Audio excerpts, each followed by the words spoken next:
சிம்மக்குரல் நேயர்களுக்கு வணக்கம். சென்னை அடுத்த கோவளம் பகுதியில் ஏரோடான் அப்படிங்கிற ஒரு தனியார் நிறுவனம் ஹெலிகாப்டர் சேவை பண்ணிட்டு இருந்தாங்க. அந்த நிறுவனத்தினுடைய சிஇஓ நிசா அப்படிங்கிற தலைமைச் செயலகத்தில் சபாநாயகர் அப்பாவு அவர்களை சந்திச்சு ஒரு மனு கொடுக்குறாங்க. அந்த மனுவில் என்ன இருக்கு அப்படின்னா, அதாவது திருப்போரூர் எம்எல்ஏ சட்டமன்ற உறுப்பினர் திரு எஸ் பாலாஜி அப்படிங்கிறவர் எங்களை தொடர்ச்சியாக எங்கள்கிட்ட பணம் கேட்டு மிரட்டுறாரு, எங்களை தொழில் பண்ண விட மாட்டாரு, அவர் மீது நீங்க நடவடிக்கை எடுக்கணும் அப்படின்னு புகாரை கொடுக்குறாங்க.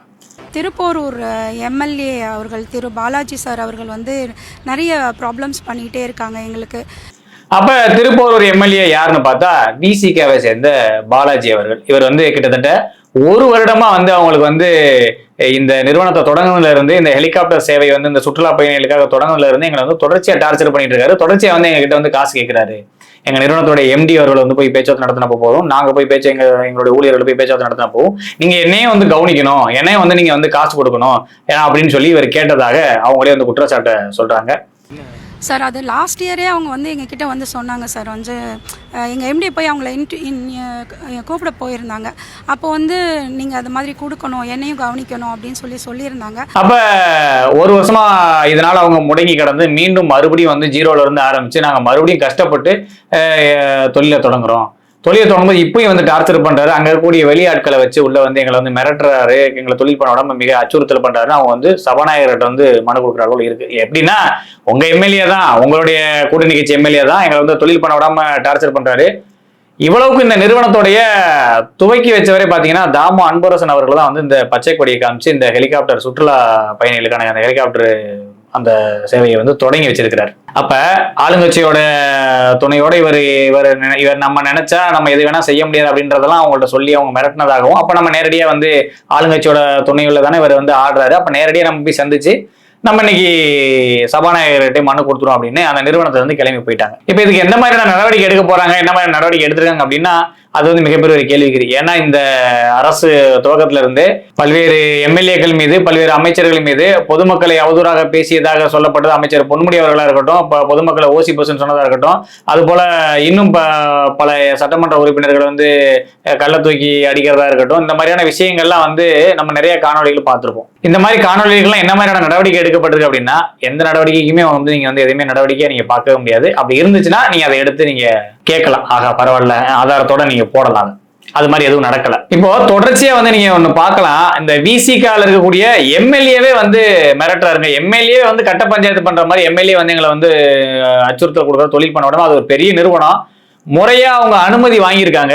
அதாவது சம்பந்தப்பட்ட மத்திய அரசு டிபார்ட்மெண்ட்ல, மத்திய அரசு கிட்ட சம்பந்தப்பட்ட துறையில அவங்க முறையா அனுமதி வாங்கியிருக்காங்க. அது போல மாநில அரசுலையும் முறையான அனுமதி வாங்கி அதை நடத்துறாங்க. இப்ப இவங்க இந்த மனு கொடுக்க வந்ததுக்கு அப்புறம் நம்ம செய்தியாளர்கள்லாம் கேள்வி கேட்கறாங்க. அது மாதிரி நீங்க அச்சுறுத்தல் பண்றீங்களாமே, நீங்க உங்க மேல ஒரு மனு கொடுத்துருக்காங்க இந்த மாதிரி நடவடிக்கை எடுக்க சொல்லி, அதுக்கு நீங்க உங்களுடைய கருத்து என்ன அப்படின்னு கேட்டா நம்ம எம்எல்ஏ பாலாஜி அவர்கள் என்ன பதில் சொல்றாரு அப்படின்றத நீங்களே கொஞ்சம் பாருங்க. கோவளம் பகுதியில் இருக்கக்கூடிய மக்கள் அங்க ஹெலிகாப்டர் ஒரு ரைடு நடத்திட்டு இருக்காங்க.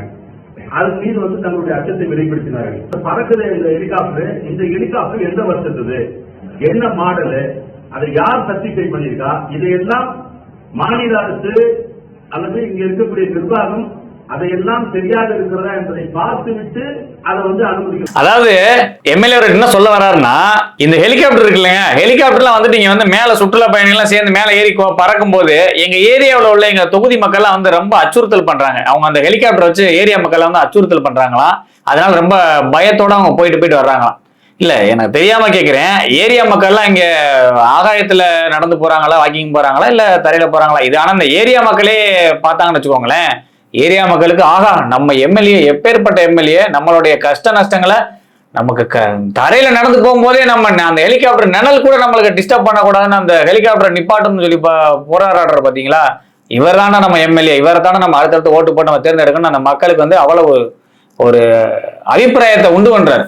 ஒரு படத்துல எனக்கு இதை பார்த்தோன்னே, இந்த பேட்டியை கேட்டோடனே எனக்கு என்ன தோணுச்சுன்னா, சொல்லுவாங்கல்ல மேல தலைவர் போயிட்டு இருக்காரு, கீழே நின்று சல்யூட் அடிச்சு எல்லாரும் டிராபிக்கா ஹோல்ட் பண்ணி, ஒரு படத்துல ஒரு காமெடி ஒன்று பாத்தீங்கன்னா மேல தலைவர் போயிட்டு இருக்காரு அதனால கீழே ஹோல்ட் பண்ணி வச்சிருக்கோம். அது மாதிரி பண்ணுவாங்க பாத்தீங்களா, அது மாதிரி மேல போற பிளைட் இப்ப சத்தம் கேக்குதுன்னு தூங்க விட மாட்டாங்கன்னு கீழே ஏன்டா போராட்டம் பண்றீங்க அப்படின்னு அந்த பிளைட்டை நிறுத்த சொல்லுங்க, அப்பதான் நாங்க வந்து இங்க தூங்க முடியும் அப்படின்னு ஒரு போராட்டம் பண்ண ஒரு படத்துல காமெடி அந்த மாதிரி இருக்கு. எப்படின்னா அவ்வளவு ஒரு மக்கள் மீது பேரன்பு கொண்ட ஒரு எம்எல்ஏவை நீங்க பார்க்கணும் அப்படின்னா நம்ம பாலாஜி அவர்கள் நீங்க பார்க்கலாம். ஏன்னா ஒரு ஹெலிகாப்டர் சத்தம் என் மக்களை காதை தொலைக்குது, அந்த ஹெலிகாப்டர் தினந்தோறும் சுற்றுலாப்பயணில பறந்து பறந்து போறது என் தொகுதி மக்கள் எல்லாம் வந்து அச்சுறுத்துது அப்படின்னா அவ்வளவு அக்கறையோட இருக்க பாத்தீங்களா. எம்எல்ஏ சாதாரணமான எம்எல்ஏங்கள்ங்க, ஹெலிகாப்டரோட நிழல் கூட படக்கூடாது, ஹெலிகாப்டரோட சத்தம் கூட தன்னோட தொகுதி மக்களுக்கு கேட்கக்கூடாதுன்னு அவ்வளவு அக்கறையோட இருக்கிற இதே எம்எல்ஏ ஒரு ரேஷன் கடை விட மாட்டாராம். எல்லா ரேஷன் கடையிலும் போய் அவர் வந்து தினந்தோறும் நியாய விலை கடைகள்ல என்னுடைய மக்களுக்கு நியாயமா பொருள் கிடைக்குதான்னு அரிசிக்குள்ள கையை விட்டு பாப்பாரு, அள்ளி பாப்பாரு, ஏதாவது வண்டிருக்கான்னு பாப்பாரு, கோதுமைகளை கையை விடுவாரு, கோதுமைகளை கையை விட்டு அள்ளி பாப்பாரு,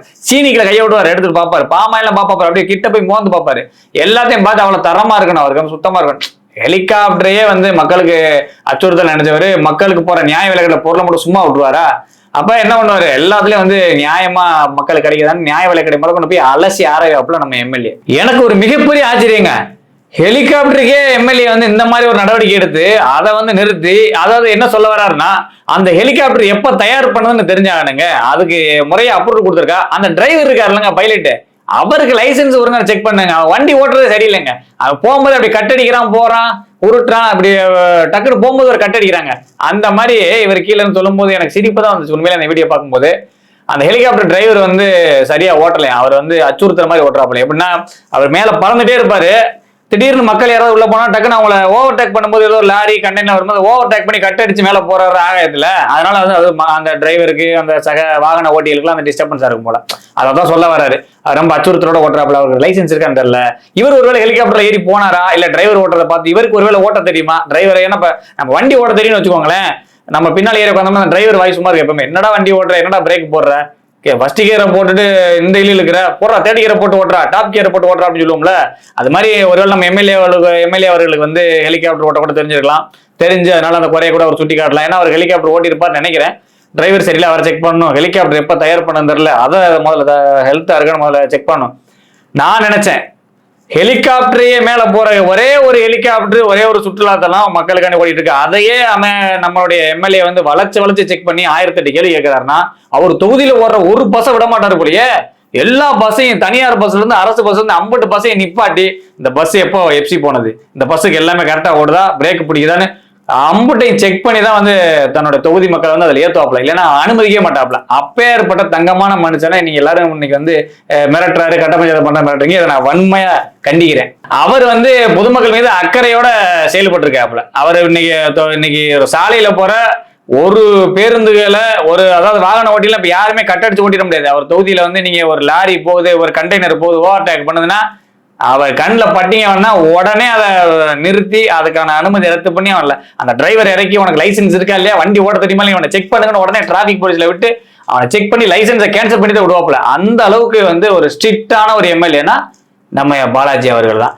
அப்ப அந்த மக்கள்லாம் வந்து உண்மையிலேயே அந்த தொகுதி மக்கள்லாம் வந்து ரொம்ப கொடுத்து வச்சவங்க. ஏன்னா இப்பேற்பட்ட ஒரு எம்எல்ஏ கிடைக்கிறதுக்கு வந்து ரொம்ப கொடுத்து வச்சிருக்கணும். நீங்க தொடர்ந்து பாத்தீங்கன்னா இந்த விசிகாவுடைய கட்சி நிர்வாகிகள் வந்து இந்த மாநாடு நடத்துறப்ப கூட்டம் நடத்துறப்போ நிறைய வந்து இந்த மாதிரி வந்து பர்னிச்சர் கடையில வந்து காசு கேட்டாங்க, நிதி கேட்டாங்க அப்படின்னா அந்த கடைக்காரங்க சிசிடிவி கேமராவில் எடுக்கிற ஃபுட்டேஜ் எடுத்து கொடுக்கறது, அப்புறம் ஆடியோல பேசின ரெக்கார்ட் எடுத்து சோசியல் மீடியால போட்டு வருது, இதெல்லாம் நீங்க பார்த்துருப்பீங்க இந்த ஒரு 4-5 வருஷமா. இது வந்து ஒரு தொடர்கதையா இருக்கு, அது மாதிரி செய்தி எல்லாம் தொடர்ந்து பார்த்துருப்போம். அப்ப ஒரு சாதாரண ஒரு பொறுப்பாளர், ஒரு மாவட்ட பொறுப்பாளர் இதெல்லாம் இருக்காருங்க, அவர் ஒரு பேர் விசிக கட்சியில் இப்படி கட்ட பஞ்சாயத்து பண்றாங்க, எங்களை மிரட்டி காசு வாங்குறாங்க, இந்த மாதிரியான செய்தியில பார்த்துருப்போம். முதல் முறையா மக்கள்லாம் வந்து ஒரு எம்எல்ஏ, அது விசிகாவுடைய எம்எல்ஏ இன்னைக்கு வந்து மிரட்டி ஒரு பெரிய நிறுவனம், அதுவும் அவங்க சாதாரணமான ஆள் கிடையாது. சாதாரண ஒரு பெட்டி கடை வச்சுக்கிறவன போய் மிரட்டினா வெளியே தெரிய போறது இல்லை, ஒரு சாதாரணமான ஒரு ஹோட்டல்காரனை போய் மிரட்டினா வெளியே தெரிய போறது இல்லை, அவன் சொல்ல போறது கிடையாது. ஏன்னா அவனை மிரட்டி உடைக்கி இவங்களே வந்து சபாநாயகர் வரைக்கும் மனு கொடுக்க வந்திருக்காங்கன்னா இவங்க இவ்வளவு பெரிய நிறுவனத்தையே ஹெலிகாப்டர் வச்சு வியாபாரம் பண்றவங்களையே நீங்க இந்த கண்ணில் விரல விட்டு நம்ம எம்எல்ஏ ஆடி இருக்காருன்னா அப்ப பாத்துங்க, வேற ஒண்ணுங்க அவர் மேல தப்பு கிடையாது. மக்கள் மேல பேரன்பு கொண்டு காதலிச்சிருக்காரு, மக்கள் மேல அவளுக்கு ஒரு அக்கறை, அவ்வளவுதான். இப்ப இது மாதிரியான சம்பவங்கள்லாம் இருக்கும்போது நமக்கு என்ன தோணுது அப்படின்னா இதுக்கு முதலமைச்சர் என்ன மாதிரியான நடவடிக்கை எடுத்திருப்பாரு, அப்ப விசிகா தலைவர் திருமாவளவன் அவர்கள் வந்து எந்த மாதிரியான நடவடிக்கை எடுத்திருப்பாரு, இதெல்லாம் காதுக்கு போகுமா? இப்ப ஊர் மக்களுக்கு எல்லாருக்குமே தெரியுது, ஊர் உலகத்தையும் தெரியுது, எல்லாரும் சோசியல் மீடியா திறந்தல தான் வருதுன்னு தெரியுது. அப்ப தலைவருக்கு தெரியாம இருக்குமா அப்படின்னு நீங்க கேட்பீங்க. தலைவருக்கு தெரியும், முதலமைச்சர் அவர்களுக்கும் தெரிந்திருக்கும், எல்லாருக்குமே தெரிந்திருக்க வாய்ப்பு உண்டு. ஆனா இதுக்கு என்ன நடவடிக்கை எடுப்பீங்க அப்படின்றத பொறுத்து தானே உங்களுக்கு மக்கள் மீது ஒரு நம்பிக்கை இருக்கு. நீங்க நடவடிக்கை எடுக்க மாட்டீங்க அப்படிங்கறத எங்களுடைய கருத்து. ஏன்னா இது வரைக்கும் நடந்ததுக்கெல்லாம் என்ன நடவடிக்கை எடுத்திருக்கீங்க, இதுக்கு நீங்க புதுசா நடவடிக்கை எடுக்க போறீங்க?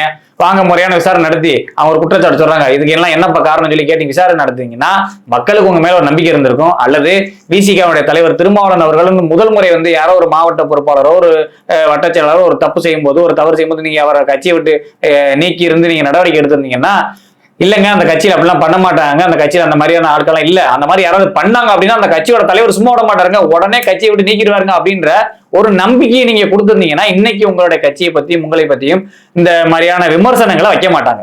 இது ஒரு பக்கம் இருக்கு.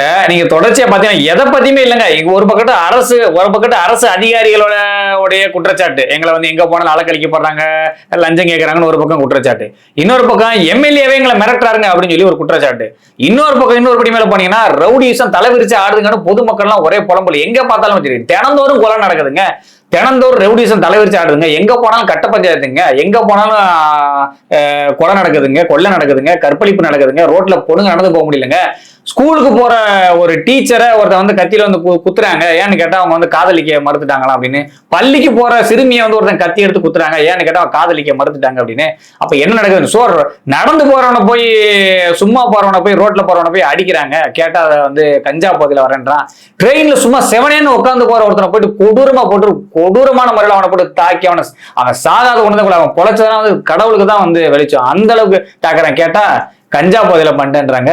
திடீர்னு போறவன கோயம்புத்தூர்ல போய் பார்த்தா, அங்கே கோயம்புத்தூர் சும்மா போறவன ஒருத்தரை பிடிச்சவன் ரோட்ல சேர்த்தவனை அடிச்சவன ரோட்டோட காதுகளும் அவன் எந்திரிக்கவே இல்லை. அவன் கண்டிப்பா வந்து உயிர் பிழைக்கிறதே வந்து கஷ்டம், அந்த அளவுக்கு வந்து தாக்குற. கேட்டா கஞ்சா போதைங்க. அப்ப எங்க பார்த்தாலும் கஞ்சா போதை, எங்க பார்த்தாலும் ரவுடிசம், எங்க பார்த்தாலும் கட்ட பஞ்சாயத்து, எம்எல்ஏ மிரட்டுறாருன்னு குற்றச்சாட்டு, இங்கிட்டு அமைச்சர்கள் மீது அமைச்சரைகளை வந்து கேவலமா பேசுறாரு, அமைச்சரை வந்து எங்களை ஜாதி பேரை சொல்லி திட்டுறாரு, அமைச்சர் வந்து எங்களை ஓசி போதுன்னு சொல்றாரு அப்படின்னு பல குற்றச்சாட்டு. இப்ப இது எல்லாத்தையும் கட்டமைச்சு இருக்க வேண்டிய, நிர்வாகம் பண்ண வேண்டியது யாருடைய பொறுப்புல வந்து இருக்கும்? இப்ப இது வந்து மக்கள் வந்து கேள்வி கேட்பாங்களா, கேட்க மாட்டாங்களா? இதற்கெல்லாம் பதில் சொல்ல வேண்டியது யாரு? இதை நிர்வாகம் பண்ண வேண்டியது யாரு? இதற்கு பொறுப்பேற்பது யாரு?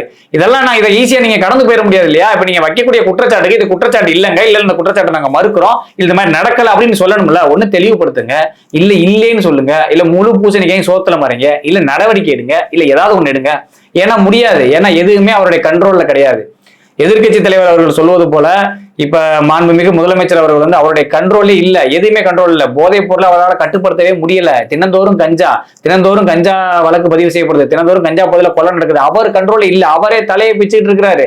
அவருக்கு கீழே இருக்கக்கூடியவங்க எல்லாம் அவங்க சரியா வேலை செய்யறாங்க, வேலை செய்யல அப்படின்ற ஒரு குழப்பத்துல அவர் இருக்கிறாரு. அப்ப இதெல்லாம் மக்களுடைய அதிருப்தியை தான் சம்பாதிக்குமே ஒழிய உங்க மேல வந்து எந்த விதமான ஆட்சியின் மீது ஒரு நம்பிக்கையோ மக்களுக்கு வந்து ஒரு என்ன சொல்றது, ஒரு நம்பகத்தன்மையே இருக்காது. ஒரு அதிருப்தி தான் இருக்கும். ஒரு என்னங்க இது கேவலமா இருக்குது, இது நம்ம திரும்ப கொண்டு வர்றோமா அப்படிங்கிற மாதிரி தான் தோணும். ஏன்னா அது மக்களுக்கு அந்த நிலைமைக்கு நீங்க ஆளாகிட்டீங்க. நீங்க சமீப காலமா நடந்த ஒரு குறிப்பிட்ட சம்பவங்களை நீங்க குறிப்பிட்டு பாருங்க. அதாவது எந்த மாதிரியான சம்பவங்கள் என்ன சூழ்நிலையில எப்படி நடந்துச்சுன்னு பாருங்க. எல்லாத்துலயுமே நீங்க பாத்தீங்கன்னா அது கஞ்சா போதை, இது வந்து மாத்திரை போதை, இது ஏதோ பேரே தெரியாத ஒரு போதை, புது போதை, எல்லாமே போதை. எல்லாரும் நீங்க யாரு அந்த போதையை போட்டு பண்றவங்க யாருன்னு பாத்தீங்கன்னா சின்ன சின்ன பசங்க, இளைஞர்கள், இந்த மாதிரி பசங்களை நீங்க பார்க்க முடியும். அப்ப சின்ன சின்ன பசங்களுக்கு கூட இங்க அந்த கஞ்சாவும் அந்த போதை பொருள் ஈஸியா போய் கிடைக்குதுன்னா அது யாருடைய தவறு? அதை தடுக்க தவறியது யாரோட குற்றம்? அப்ப அந்த அந்த அந்த பையனுக்கு தெரியுது, ஸ்கூலுக்கு போற பையனுக்கு தெரியுது, ஒரு காலேஜுக்கு போற பையனுக்கு தெரியுது எங்க கஞ்சா கிடைக்கும், யாரு வைக்கிறா அப்படின்னு தெரியுது. அப்ப இதே அந்த சம்பந்தப்பட்ட காவல் நிலையத்தில் கூட காவல்துறைக்கு தெரியாதா அப்படிங்கறது எங்க எல்லாருடைய கேள்வி. சாதாரண ஒரு சின்ன பையனுக்கு தெரியுது ஒரு சோர்ஸ் எங்க கிடைக்கும், யாரு விப்பா அப்படின்னு. அப்ப இது அந்த சம்பந்தப்பட்ட காவல்துறைக்கு தெரியாதா, இல்ல தெரியாம இருக்குமா? அது எப்படிங்க? 18 முறை கஞ்சா வழக்குல போய் கைது பண்ணிட்டு வந்த ஒரு பெண்ணே வந்து இன்னைக்கு அமைச்சர் கூட உட்காந்து புகைப்படம் எடுக்கிறாங்க, போய் நின்று எடுக்கிறாங்க. அப்ப காவல்துறை எப்படி நடவடிக்கை எடுக்கும்? இது மாதிரி எத்தனை பேர் வெளிவராம இருக்காங்களோ, எத்தனை புகைப்படங்கள் வெளிப்படாம இருக்கோ. ஏன்னா அத்தனை எனக்கு தெரிஞ்ச அத்தனை கஞ்சா வியாபாரியும் எப்படியாச்சும் யாராவது ஒரு திமுக காரனை பிடிச்சோ, இல்ல திமுகவில் இருக்கிறவனாவே இருப்பான், இல்ல திமுக காரனை பிடிச்சி போய் போட்டோ போய் எடுத்திருப்பான். போட்டோ எடுத்து அமைச்சரோட எடுத்து பாத்தியா, நான் அமைச்சரோட போட்டோ எடுத்திருக்கேன், என்னால நீ ஒண்ணுமே பண்ண முடியாது. அப்ப இதுக்கெல்லாம் யார் பொறுப்பு இருக்கிறது? அப்ப துறை ரீதியா நீங்க அந்த அமைச்சர் மீது அந்த போட்டோ வந்தப்ப நீ அமைச்சர் மீது நடவடிக்கை எடுத்திருக்கணும். இல்ல உங்க மீது நம்பகத்தன்மை வர்ற மாதிரியாவது மாண்புமிகு முதலமைச்சர் அவர்கள் வந்து தன் கட்டுப்பாட்டில் உள்ள காவல்துறை வச்சு முற்றிலுமா வந்து நீங்க சொன்ன மாதிரி அமைச்சர் சொன்ன மாதிரி 0% அப்படின்னு சொன்ன மாதிரி ஒண்ணும் கிடையாது. இவ்வளோ பெருசா அகண்டு போய் கிடக்கு எல்லாமே. அங்க ஜீரோல ஒண்ணும் கிடையாது. எல்லா பக்கமும் பறந்து விருந்து போய் கிடக்கு கஞ்சா விற்பனை. தினந்தோறும் இளைஞர்களும் சிறுவர்களும் கெட்டு சீரழிஞ்சு போறதை நம்ம கண் கூட பார்க்க முடியுது. தினந்தோறும் கஞ்சா வழக்கு பதிவு செய்யப்படுறதை நீங்க பார்க்கலாம். இது எல்லாமே நடக்குது. இதை நடக்காம தடுக்கிறதுக்கு என்ன மாதிரி நடவடிக்கை எடுத்தீங்கன்னா ஒண்ணுமே கிடையாது. அப்ப இந்த ஒட்டுமொத்த வெளிப்பாடும் இந்த அதிருப்தியும் இதெல்லாம் இந்த மக்களுக்கு எதுல பிரதிபலிக்கும் அப்படின்னா இந்த 2026 சட்டமன்ற தேர்தலில் நிச்சயமா பிரதிபலிக்கும். இன்னைக்கு எம்எல்ஏவோட அவலங்களையும் எம்எல்ஏ கட்ட பஞ்சாயத்து பண்ணி மிரட்டுறதுங்களையும் அமைச்சர்களே வந்து அரசு அதிகாரிகள் இருந்து பொதுமக்களே வந்து திட்டுறதையும் அரசு அதிகாரியை ராஜகண்ணப்பன் போன்ற அமைச்சர்கள் வந்து ஜாதி பேரை சொல்லி திட்டுறதையும் இன்னைக்கு அமைச்சர் பொன்முடி அவர்கள் போன்றவர்கள் வந்து இன்னைக்கு ஓசி பர்சன்ட் ஏளனமா பேசுறதையும் நீங்க கொடுக்குற 1000 ரூபாய் தான் நீங்க வந்து எல்லாம் மேக்கப் போட்டு பூசுறீங்கன்னு பேசுறதையும் இதெல்லாம் மக்கள் வந்து அவ்வளவு சீக்கிரம் மறந்து கடந்து போயிட மாட்டாங்க. இதெல்லாம் வந்து மனசுக்குள்ளே வச்சிருந்து இந்த பண்ண அவலங்களுக்கெல்லாம் 2026 தேர்தலில் மக்கள் வந்து நிச்சயமா ஒரு பரிசு கொடுப்பாங்க. அந்த பரிசை நம்ம பொறுத்து இருந்து நம்ம பார்க்கலாம்.